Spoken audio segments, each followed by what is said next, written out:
Here we go. Hi guys. Hey everybody. Welcome to my Talk Shop Live. I'm Jeremiah Brent. I am really excited to be here for a lot of reasons. Mostly because I've been working on this book for 2.5 years, which is crazy to think about and say out loud. But it's been a real labor of love, and I'm excited to share it with you guys and to kind of give you some context around what I've done and what I'm writing and why I wrote it. The idea here tonight is obviously to answer any of your questions because, truth be told, I hate talking to myself, and this is 30 minutes of me talking to myself. So I'm interested to hear kind of what you guys want to know and answer any questions. And then also, it's an opportunity for you guys to pre-order my book, which is very exciting. Tonight, if you order it, it's an exclusive signed copy. You just have to press the buy button to get your copy. I'm gonna say that like 10 times, so please don't yell at me, don't come for me. I'm here to sell books, also to share my feelings, but I'm really looking forward to it.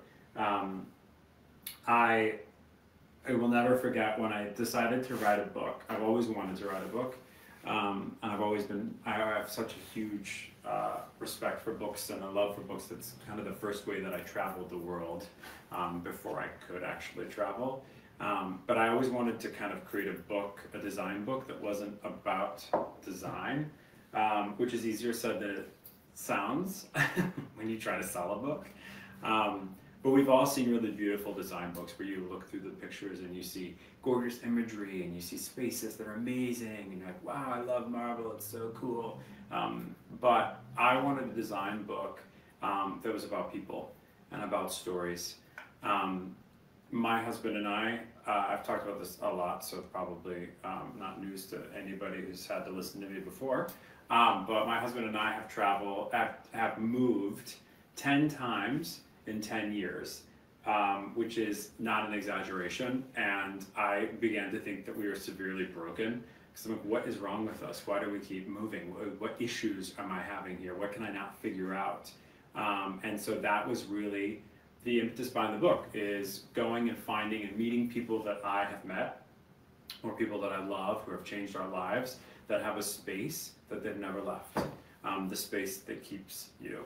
So this is actually the book, which I'm very proud of. If you knew the amount of conversation and time spent on this cover, you would be embarrassed.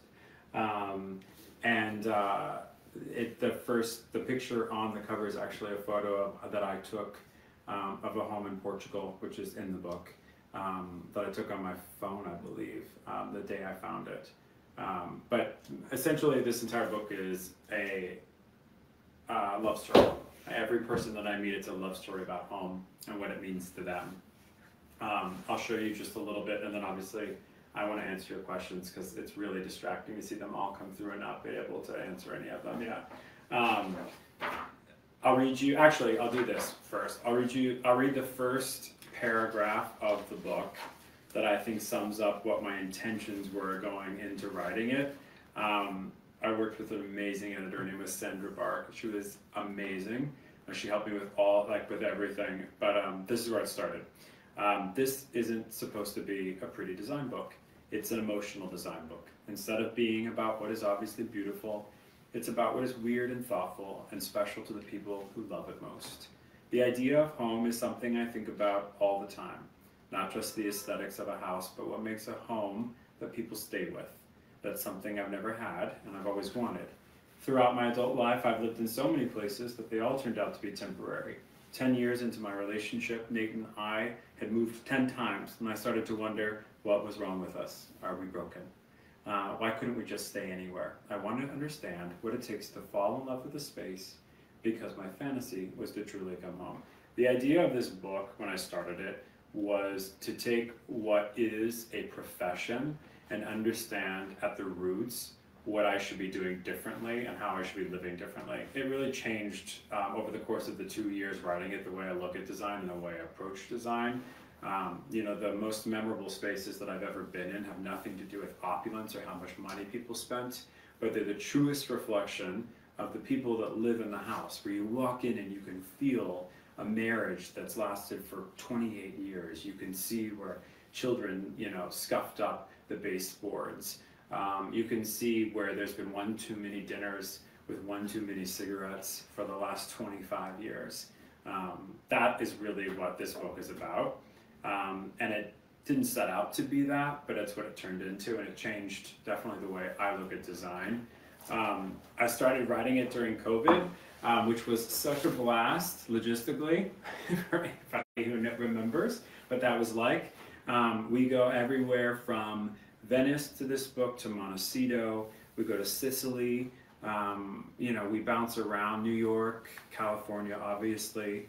And the point of that was to show, again, it had nothing to do with how much money you spent or, again, the extravagance of your home, but what people reach for and the meaning for what they reach for. This is an example of a chapter in the book.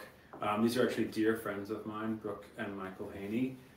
They were the first people that taught me that you could have a really beautiful, full personal life in a big city. They are like synonymous to me with New York City.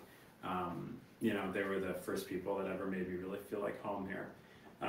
And the way the book is laid out is it feels kind of like my own personal journal for the 2 years. A lot of decoupage and a lot of collage work and adding, and I wrote on the pages like I would write in my journal the things that I remember people saying or that are impactful for me.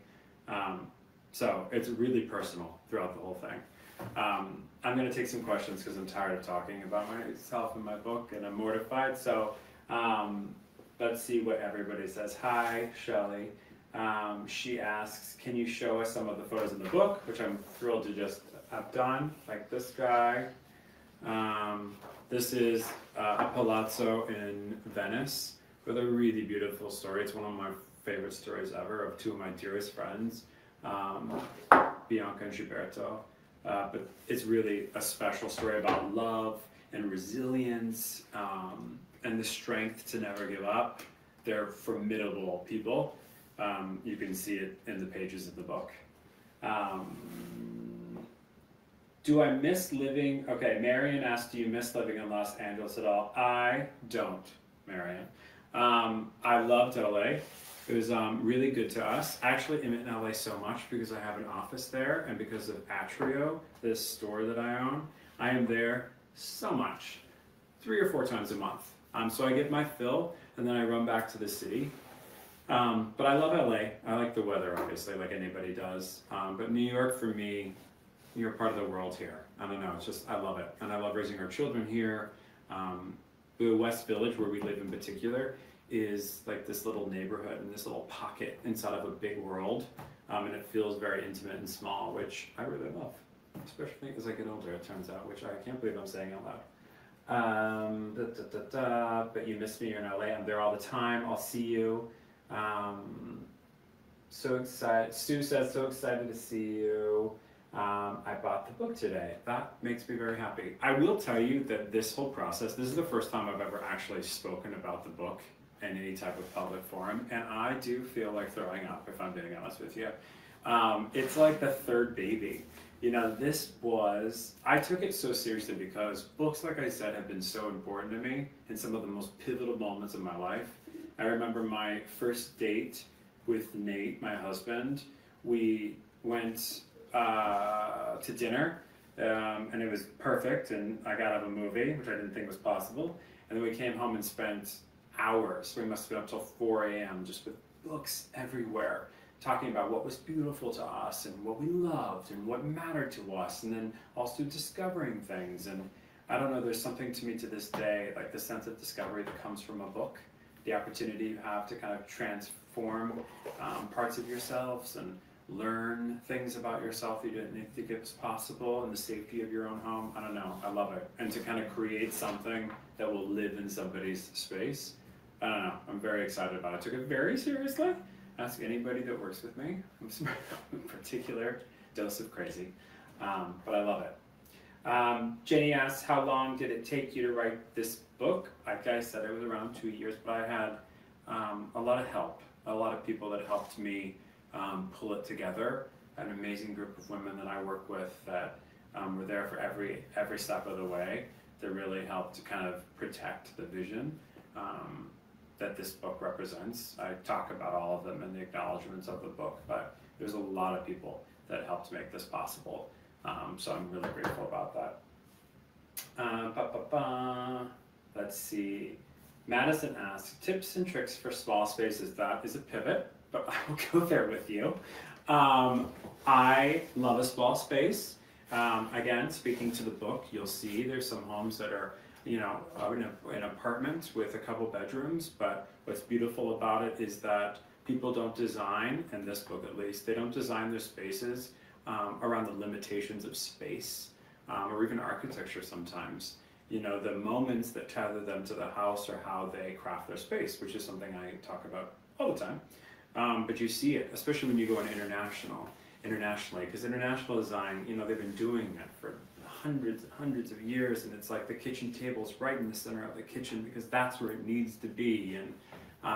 And so I would say I would address a small space without limitation. Don't bring in little itty bitty Barbie furniture. Bring in full-size furniture and decide like where your day starts and where it ends and what those moments are that you need to make. And then, you know, take every rule that you've ever heard about with small spaces and throw it away because they're all bullshit. You've said this before, but I really don't believe in rules, especially when it comes to design. You'll see in the book, 90% of the people in this book never actually follow any type of design rule. So I love that. Okay, let's see. Britt Reese, hello sir, asked what was the most challenging part of putting this book together. I think it was twofold. I wanted to make sure to protect and honor the stories of the people in here. I love everybody in this book tremendously. I know what it takes to open up your home to somebody and to share your experiences. You know, I didn't come in here asking why people chose a vase. I came in here asking what this room represented to people. You know, asking where the best sunlight is and what have you survived in this home.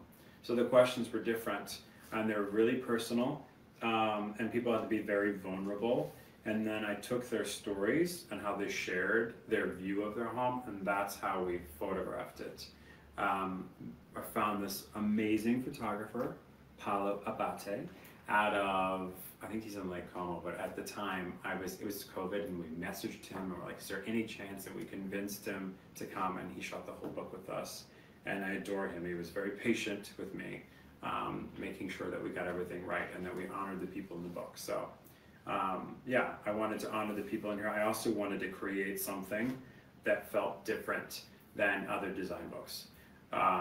You know, I think there's a lot out there for people to reach for when it comes to beauty, but this book was always about love and a love story, and hopefully shifting the way people see their home. So, which is why I encourage you to press the buy button and buy a book, which I hate saying out loud, but that's what I'm here for.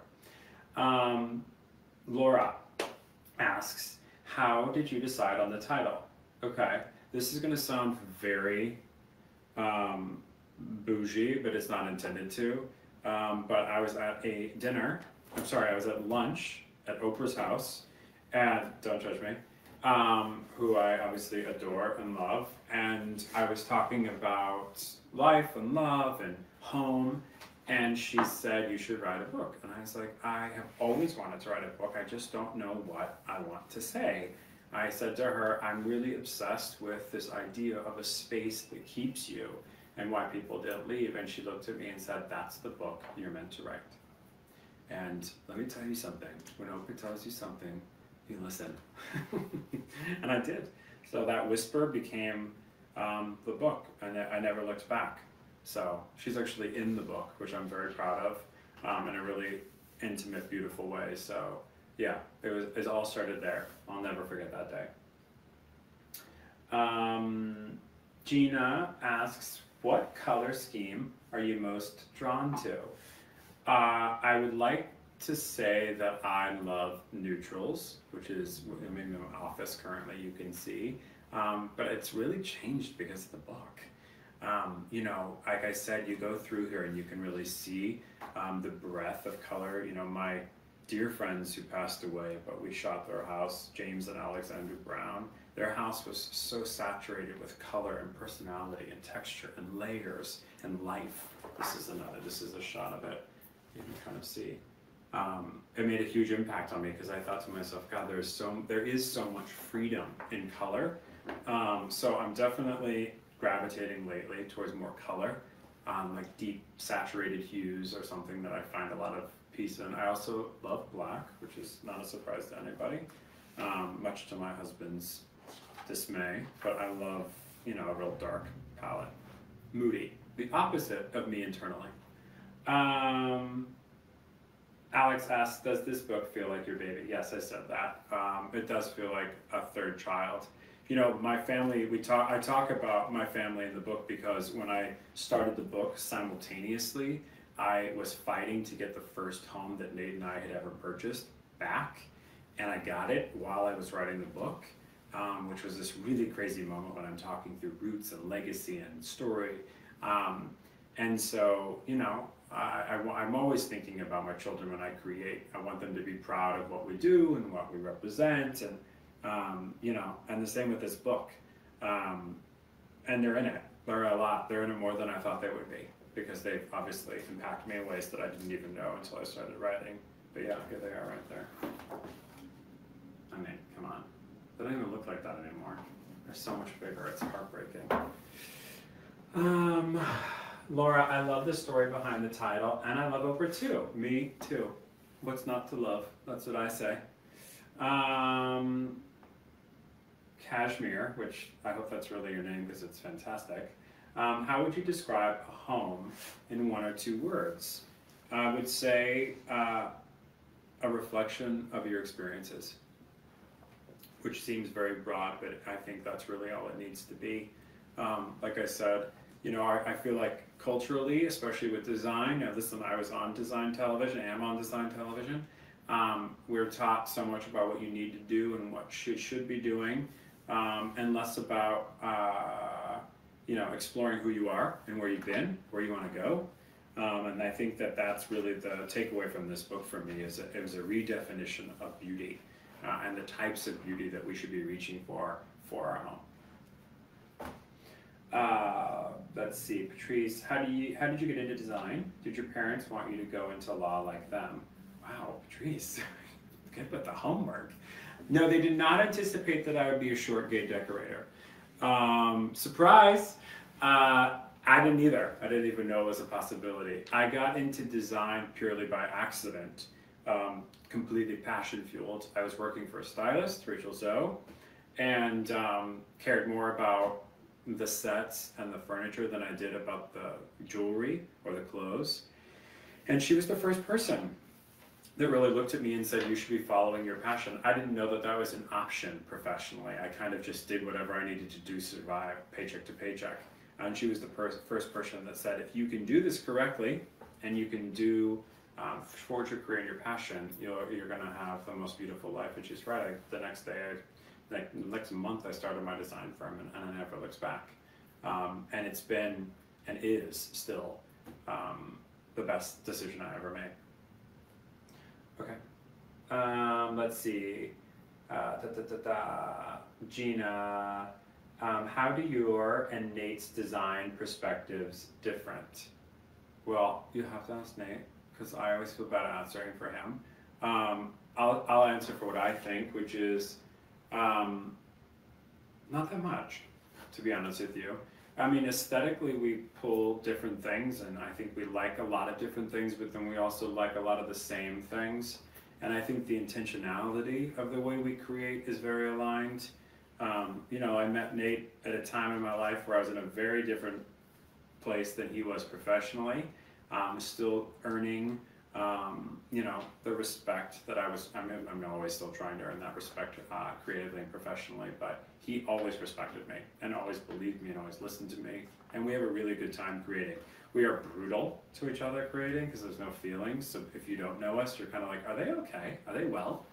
They're fine, right?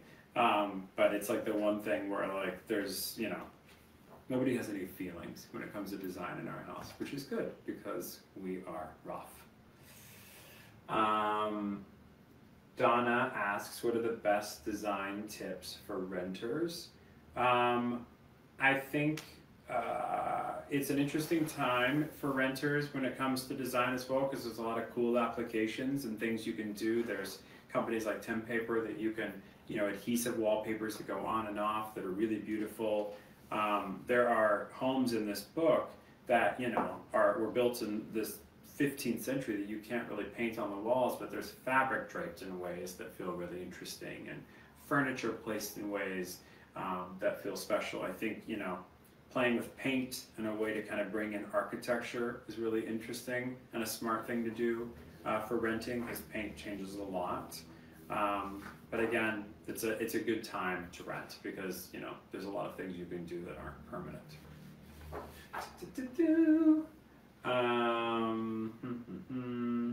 How did that? Rick asks, any future design episodes on TV where we can watch? TBD. Trying to figure it out, but I hope so. I mean, I have such a tremendous amount of respect for television. I have loved, you know, meeting people and sharing our story and talking through, you know, I don't know, there's a tremendous amount that you can learn in the safety of your living room on television. When it's done well and when it's done good, you can kill it. So, let's see. Jesse asks, what was the writing process like? Really crazy. I love to write. Not that I'm good at it by any means, and I'm not saying I am, but I had a really amazing collaborator that helped me with structuring everything and put everything to paper. But the second I started, it just kind of came out. I don't know, it was so cathartic, you know, and it was really interesting to watch like the arc of the book, because I started not knowing really what was going to happen, and I approached every chapter just with eyes wide open and ears open, and then by the end, the book ends in the most beautiful, surprising way, which is a farm in Portugal that we never in a million years thought we would end up buying, and it became something really important and really special to our family, which you can read about in the book. But I can't wait for you guys to see that part of our story, because it's not something we've shared, and it's probably one of the most personal things that we've gone through as a family. And it's really beautiful, and it's the past and present and future, it's all the things. And the timing of it was weird, everything just kind of aligned.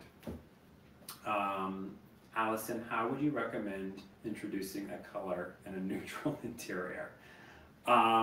Whatever way you want. Have fun. Whether it's a you know, a really dramatic piece of art, throw pillows and blankets and accessories being the most, you know, obviously the easiest way. Upholstery is really fun, but I love a bold art and a neutral room. I think is really smart and really sophisticated. Indigo said, I'm such a fan. What is your dream design project? That's a good question. I don't know. Every project for me has been fantastic. I did an office for Ryan Murphy, a studio, not too long ago that was, at the time, so important to me because it taught me so much about creative freedom. And I really found my weird through that process, and I loved working for Ryan, obviously, and creating for him. And but I don't know, I don't have a dream design job. You know, my goal with every project that we do is to kind of create something that people want to hold on to, which is fitting since that's the title of my book. But you know, to say that you created a space that somebody's in 25 years from now, that's really my dream. That would be amazing. William H. asks, what is your favorite corner of your home? I love my kitchen. I think it represents so much. You know, we made the decision to have a family in that kitchen. We made the decision to get married in that kitchen. It's been through so many different iterations. We left that kitchen. We came back to that kitchen begging the people that still lived in it to sell it back to us. So that corner of the kitchen for me is my favorite. I actually took a picture the other day of the kids kind of sitting at the kitchen island. Because thinking to myself, I never thought in a million years I'd have 2 kids, 5 and 8 now, sitting at the kitchen island eating, and it's just wild. Which I also don't want to admit that I have an 8-year-old and a 5-year-old, because it makes me feel very old. Let's see, how does it feel to say you're a published author? How cool would it be to make the New York Times bestsellers list? It would be very cool, which is why I encourage everybody to hit the buy button. No, that's not what it's about. I mean that too. It isn't wild to me to see my name on the side of a book, you know? It's just crazy. And it feels good to kind of create something beautiful, and what I feel is beautiful, and hand it to other people and see if it resonates with them. I don't know, it's just wild to create a book. There's nothing like it. I'm fully addicted now. But you know, this idea and this concept of the space that keeps you is a truly original idea, in the sense that, you know, when I tried to get the book out there and I would talk to publishers, I'm like, no, it's not a coffee table book. It's like somewhere between a coffee table book and a novel. And they'd be like, wait, what? How do we sell that? What does that mean? But luckily, Jen Miller helped me get it out there and get it figured out, and I'm really grateful, and I'm thankful for Harvest for making it all come true. So this is it, the space that keeps you. I'm very excited. I'm interested to hear, you know, obviously from you guys, if you have a space that keeps you, or if there's a place that matters to you that it sparks a memory in. But I hope you guys really enjoy it, truly. It's been a real labor of love. And I'm very excited to finally kind of give it out and push it into the world. So don't forget to hit the buy button, because all of these are exclusive signed copies that are on Talk Shop Live. And I'm really excited, you guys. Thank you, you know, truly for being here and for all the questions. I'll answer one more before we go, just because I feel bad. Rick C. I just want to go on the record for say thank you for being such a sweet, humble, intelligent, and sensitive dad. That's very nice of you. I'm not always. No, I'm kidding. I love what I do. I really fucking love it. And I love this book, and I love that I get to share it with you guys, and I love that it represents my past, my present, and hopefully the future of design and the way that we look at things, because that matters a lot to me. Yeah, thank you guys. I really, check it out. Please do. It's very personal, and I'm excited to share it with you guys. Talk soon.